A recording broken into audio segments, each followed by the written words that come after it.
Alright, so this is just a short recording on how to add in motion blur in After Effects. Now, you will have to use one of the lab computers for this because as a paid-for plugin, and it's really easy to use. You just select your layer that you're going to apply the motion blur to. You just under Effects, and it's right here, RE Vision Plugins, and we just put this on.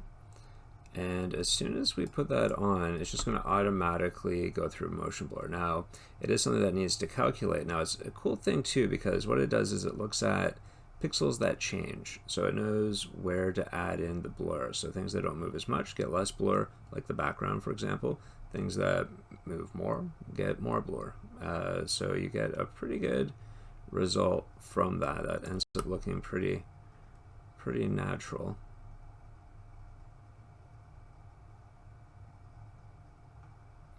And I can always go in and improve and increase the amount of blur. So we have blur amount here. Now just make sure you don't go above 1. Like usually 0.5 is pretty good. I mean, but you can go a little bit higher if I wanted to, right? So it increases that.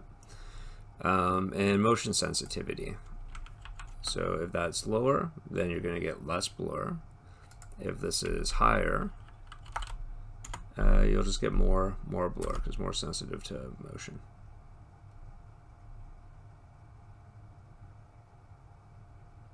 And again, it does a pretty decent job of knowing what's moving the most to give the blur. I should just point out that this is kind of rough, not final animation.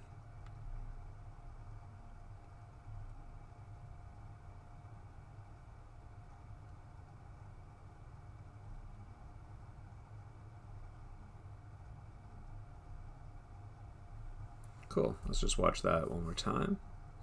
I think this is also at 30. It should be at 24, so it's a bit faster than what it should be. But as we can see, the motion blur is there, and it works pretty good. And that's basically it. All right. Hopefully this helps, and I will talk to you later. Okay, bye.